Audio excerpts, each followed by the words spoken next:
Welcome to the Mobile Home Park Mastery Podcast, where you will learn how to identify, evaluate, negotiate, perform due diligence on, finance, turn around, and operate mobile home parks. And now, here is your host, the fifth largest mobile home park owner in the United States, Frank Rolfe. Does anyone remember the year 2007? Single-family home prices in that year averaged $322,100. Then you fast forward to 2011, and home prices are $259,700, which is a $63,000 loss if you'd owned a home in 2007 and you went and sold it in 2011.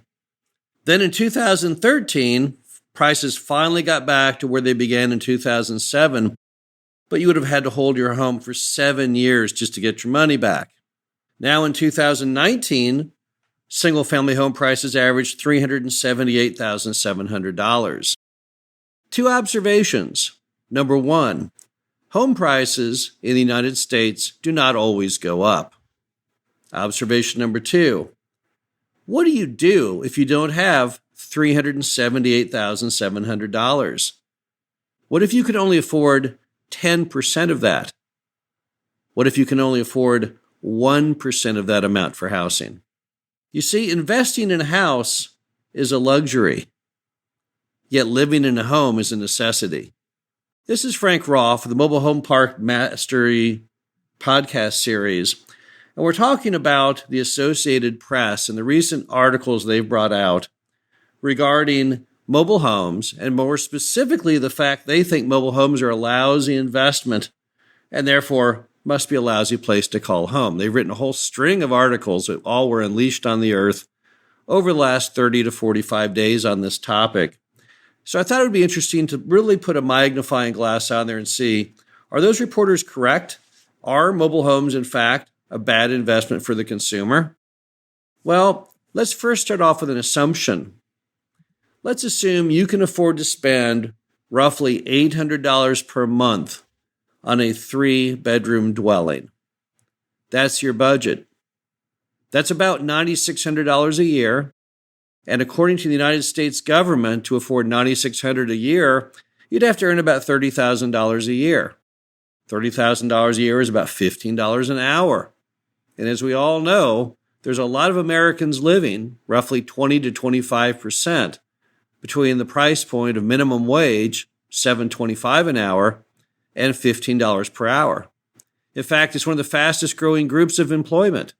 Virtually 50% of every job created since 2007 pays $15 an hour or less. So it's a big segment of our population.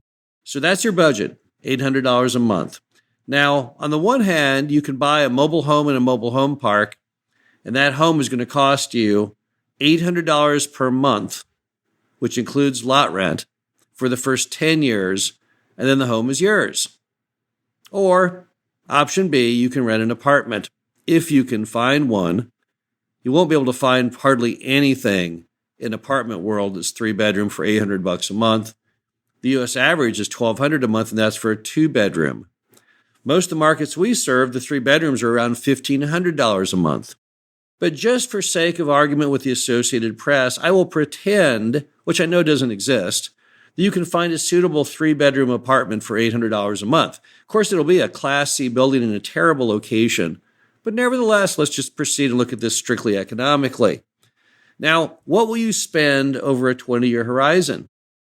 On the mobile home for the first 10 years, you'll spend $800 a month, and that's $96,000 over a 10-year horizon. But for the second 10 years, you're only going to spend $400 a month because now the home is yours and all you have to pay is a lot rent. So the second 10 years will cost you $48,000 for a grand total of $144,000 spent in housing over a 20-year period. But let's look at the apartment. You could rent that apartment, right, for 20 years, but that will cost you $192,000.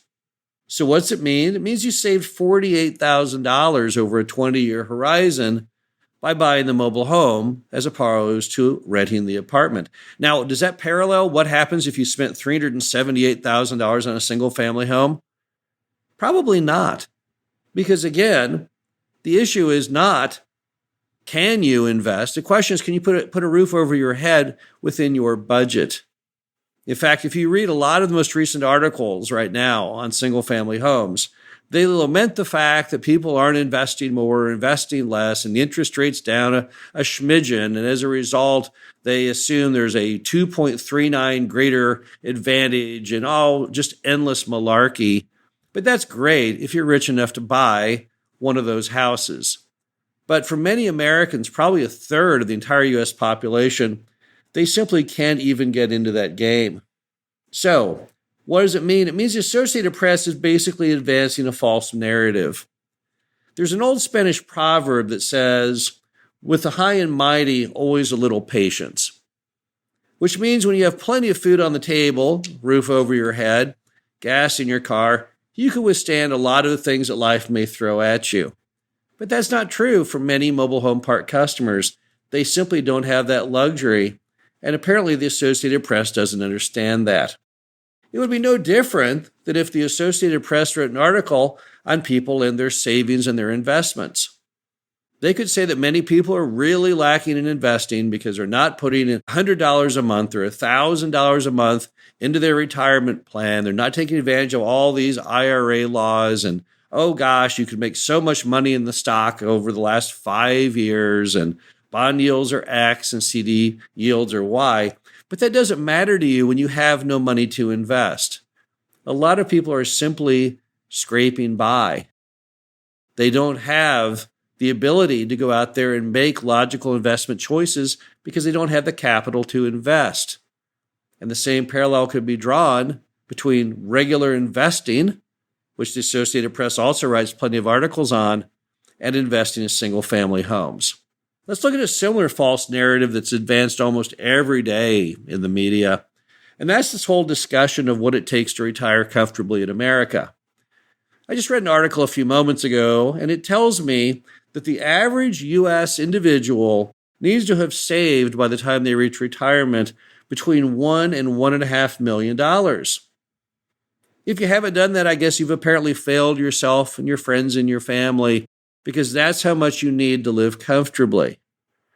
Well, how many people have between $1 and $1.5 million saved in the United States today? And the answer is hardly anyone. Certainly not 90% of the U.S. population, possibly even higher than that. But by far the majority don't. By far the majority of Americans are going to be going into retirement on a Social Security check of roughly $1,200 a month, because that's what the average Social Security check is. And you might say, what about the pensions? Well, they don't have one. What about the savings? Well, the average American household at retirement has somewhere around $70,000 in total assets, and that's the average. That means half have less. So the bottom line is the Associated Press needs to stop being snobs and wake up to what's going on out there in the real world. When we talk about affordability on mobile homes, we're talking about right now you need affordable housing. It's not viewed as an investment tool. And on top of that, perhaps we as a nation are viewing housing completely inappropriately by thinking it's an investment tool. If you look at the price of housing going back many, many decades, not just from the period beginning in 1960. If you go all the way back to the period beginning at the turn of the century, well, you'll see that homes were lousy investments decade upon decade upon decade. Talk to somebody that owned a home back in the 1930s. How did they fare with it? Not good. By the 1940s, it was worth probably maybe what they paid, if not a little less. Because it wasn't until about the 1970s that people started thinking of homes not as shelter, not as a dwelling, but as a way to make money, a way to save value, and a whole investment program built around a house. It seems ludicrous, does it not? How in the world did the nation get here? Perhaps there were so many people with a vested interest in this narrative that homes are an investment. Think of all the home builders, the mortgage companies, all these different groups. They all profit from convincing you that a home is an amazing place to park your money, whatever money you have. And with that false narrative, they were able to garner greater customers, greater revenue. So maybe the whole thing is just basically a scam. I don't know. Perhaps we'll all know years from now when we look back on how the home market fares at the end of the movie. I don't know about you, but the fact that the millennials are now the largest population group in the United States would tend to suggest that maybe home prices are not supportable in the years ahead. Maybe what we're seeing right now is the very top of a bubble, which will have a long decline. Same thing that happened to people who made silent movies back in the 1920s when they brought out the talkie. I don't know. But going back to the original topic, you certainly cannot, not for 1 minute, ever say that a mobile home is a bad investment, because you should not view it as an investment. You need to view it as what it is: affordable housing, something that people can afford, something that has no rival, something that nobody else can possibly provide as nice a product as. Apartments can't do it. Single-family homes can't do it. Can't even meet the price point. So, hey, Associated Press, why don't you give mobile home park residents and mobile home park owners a break here and stop trying to produce a narrative that we all know is false? Clearly, the best thing you can do if you're trying to provide a roof over your head and a nice, clean, safe place to live with your own yard, no one knocking on your walls and ceilings, ability to park by your front door, and a sense of community as a mobile home park. And let's forget this ridiculous narrative of how it fares as an investment vehicle, because that's not truly fair to anyone, and it's not really the correct thing to say about what is truly the only option for affordable housing in the United States. This is the Frank Rolfe of the Mobile Home Park Mastery Podcast Series. We'll be back again next week. Thank you for listening to the Mobile Home Park Mastery Podcast. Be sure to visit us at mhpmastery.com to subscribe to the show, read our show transcriptions, and access all of our great information on mobile home park investing.